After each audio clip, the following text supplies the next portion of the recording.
तो अस्सलाम वालेकुम व्यूअर्स। तो कैसे हैं आप सब? तो उम्मीद करती हूँ कि आप सब ठीक होंगे। तो आज बना रही हूँ मैं रेशा कबाब। तो इसके लिए जिन जिन चीज़ों की मुझे ज़रूरत है उसमें तकरीबन ये चिकन है आधा किलो, इसको मैंने उबाल लिया था। नमक और लहसुन डाल के मैंने इसको उबाल लिया था और इस तरह इसका रेशा कर लिया। और ये तकरीबन आधा किलो आलू हैं जिनको उबाल कर मैंने इस तरह उनको मैशी कर लिया। उसके साथ साथ जो मुझे चीज़ें चाहिए उसमें है ये हरी मिर्चों का पेस्ट, तो तकरीबन ये 3 चम्मच दूध है और ये 2 चम्मच जो है मैदा है और ये लहसुन है जिसको मैंने चॉप कर लिया। और इसमें जो मसाले जाएंगे सूखे मसाले वो ये है भुना कुटा ज़ीरा, तकरीबन ये वाला चम्मच है 1 चम्मच। और ये आधा चम्मच पिसी मिर्चें हैं, ये नमक भी आधा चम्मच है और ये चाट मसाला ये भी आधा चम्मच है। और कुटी मिर्चें जो आधे चम्मच से भी बिल्कुल कम है। और वो है काली मिर्च तकरीबन आधा चम्मच। तो मिर्चों का ये है कि आप अपने हिसाब से डालें, कम ज़्यादा, क्योंकि कोई कम कोई ज़्यादा खाता है तो इसलिए मिर्चें और नमक का हिसाब किताब जो है वो आप अपने हिसाब से रखें। तो अब मैं बनाना शुरू करती हूँ। कढ़ाई में जो है मैंने ऑयल डाल दिया है, तकरीबन ये 3 चम्मच ऑयल है जिसको मैंने कढ़ाई में डाल दिया है।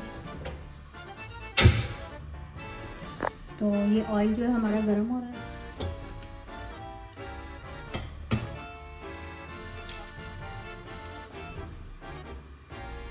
तो ऑयल जो हमारा थोड़ा सा ये गर्म हो गया तो मैं इसमें ये लहसुन डाल रही हूँ। मर्ज़ी आप इसको थोड़ा सा पीस लें या इस तरह डाल लें, ये आपकी मर्ज़ी है। और अब इसमें मैं डालूँगी, इसके साथ साथ इसमें हरी मिर्चें डालूँगी, जो मैंने आपको हरी मिर्चों का पेस्ट दिखाया था।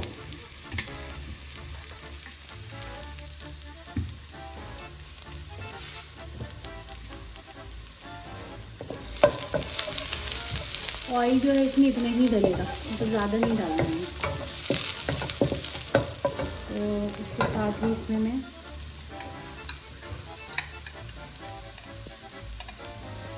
ये हरी मिर्च डालूँगी।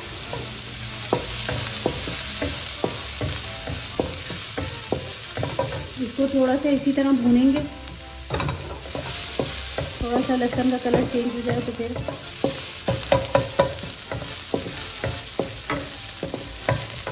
तो अब इसमें डालेंगे पहले हम ये चिकन। लहसुन को ज़्यादा ब्राउन नहीं करना, बस हल्का फुल्का इसको भुनाई करनी है इसको। ये हमने चिकन डाल दी। तो ये जो है उसकी थोड़ी सी इस तरह भुनाई करेंगे। फिर उसके बाद इसमें हम डालेंगे ये मसाले, ये जो सारे मैंने मसाले दिखाए थे आपको वो ये सब मैं इसमें डाल दूँ। इसमें ऑयल ज़्यादा नहीं डलेगा, ऑयल थोड़ा ही डलेगा।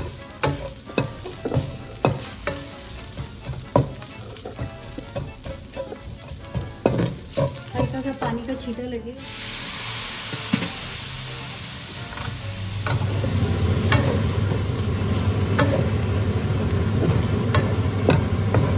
इसकी थोड़ी मसालों की इसकी थोड़ी हम मसालों के साथ थोड़ी इसकी भुनाई करेंगे। ये कढ़ाई को जो है खुद ही छोड़ देगा, ये इस तरह खुद ही छोड़ देगा। तो अब इसकी हम थोड़ी सी भुनाई करेंगे। उसके बाद इसमें हम डालेंगे मैदा। तो मैं भी दिखाती हूँ आपको।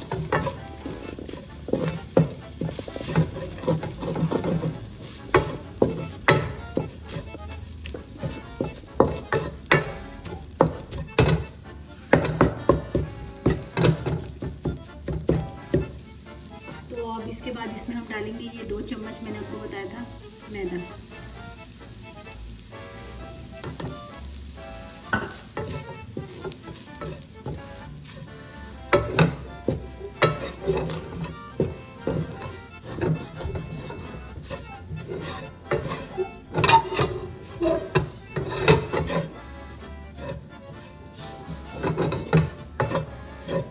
ये दूध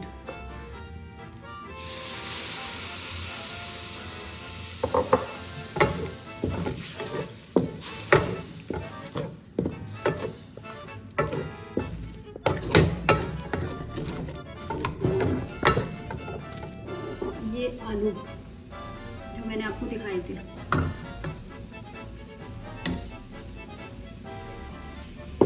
तो अभी इसको जो इसके साथ ही 2-3 मिनट इसी तरह भूनना है अच्छे से। इसकी देखिए मैंने भुनाई की थी तो ये सारा कैसे जुड़ गया है, ये देखिए। तो ये तकरीबन हमारा जो है ये तैयार है। अब इसमें मैं थोड़ा हरा धनिया डालूंगी। तो हरा धनिया जो मैंने इसमें डाल दिया, हरा धनिया जो हमारा फ्रीज़र हुआ हुआ था वो मैंने इसमें ये देखें डाल दिया है। तो अब इसकी बस थोड़ी सी भुनाई करके इसको ठंडा करने के लिए रख दूँगी। ये अच्छे से ठंडा हो जाएगा फिर दिखाऊंगी कि अब क्या करना है मुझे।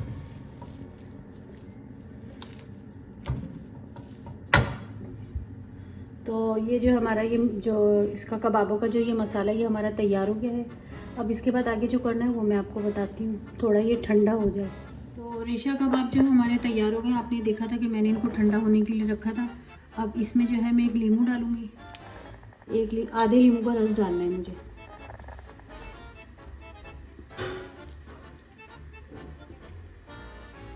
तो जो बीज है इसके हटाने हैं। तो अब मैं इसको अच्छे से मिक्स करूँगी।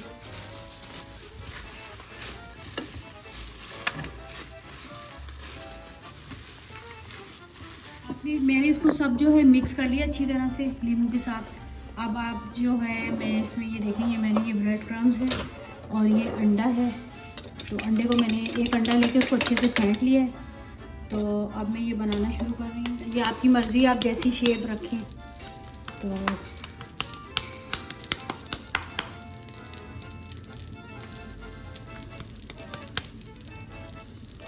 मोटे पतले जैसे भी, मतलब वो आप अपने हिसाब से। पहले इसको अंडे से लगाएंगे,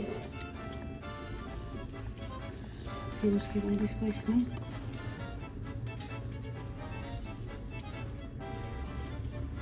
अब मैं एक-एक करके ये डालती जाऊँगी इसमें।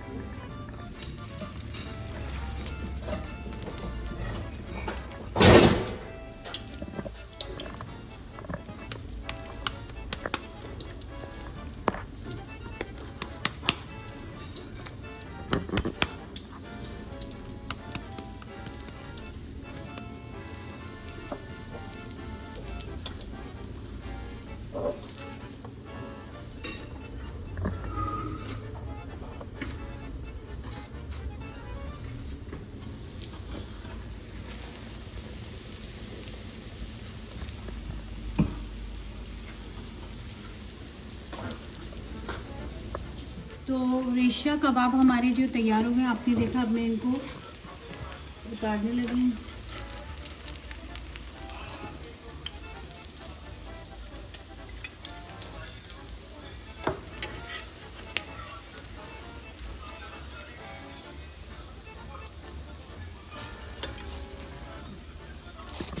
तो कबाब को पकने में तकरीबन 5 मिनट लगे हैं, यानी कि 2.5 मिनट इस तरफ से और 2.5 मिनट दूसरी साइड से। तो 5 मिनट में जो है कबाबों का ये कलर आया और ये तैयार हो गए।